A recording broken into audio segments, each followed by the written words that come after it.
The Knicks are going to try and make it 5 dubs in a row and close out their road trip in the Mile High City Thursday night against the Nuggets. So let's bring in NBA writer and host of the Knick of Time podcast, Lee Escobedo, to break down tonight's storylines. And he's got the Slayer hat on. Slayer. A whole show. I like it. This is going to be fun. Thanks for hopping on with us, Lee.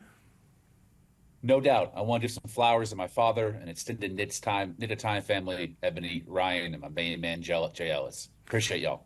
All right. Well, you came and reached out to me in the nick of time because we wanted to have someone talk about this Nuggets game tonight. But before we do, we're talking about a team that's been undermanned, undersized, but it hasn't mattered at all. They found a way to win 4 straight, 3 of those away from the Garden.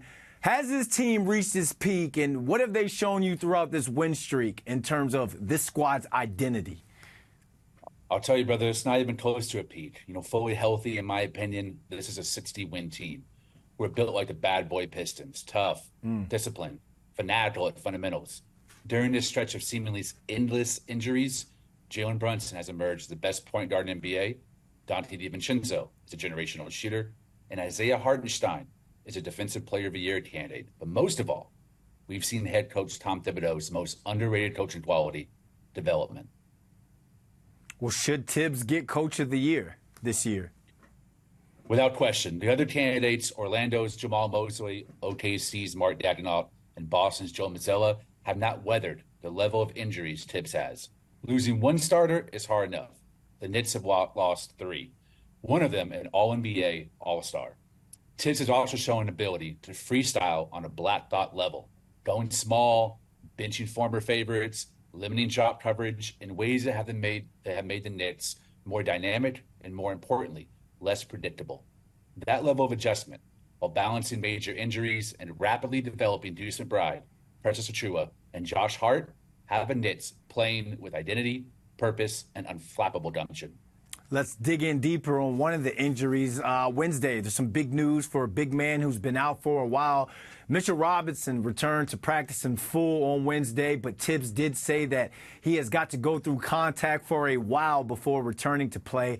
How big is it going to be for this squad to get Mitch Rob back? Look, man, you're talking about having a defensive player of the year candidate off the bench.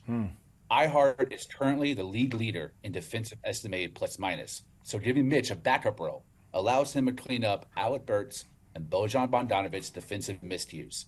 This is a blessing, considering how bad both have been in terms of traffic cones in the last few games. It also gives Deuce McBride a lob threat going downhill, making his driving lanes more open. But most of all, it gives the Knicks a level of dual rim protection and offensive rebounding not seen since the Garden was Eden. It uniquely positions us to match the elite bigs in the NBA come postseason. Need playmaking to find backdoor cutters in Joel Embiid? iHeart's a man. Need guard Kristaps Porzingis in pick and rolls and dribble handoffs? Mitch shutting all that down. The Knicks are already the most potent defensive juggernaut in the NBA.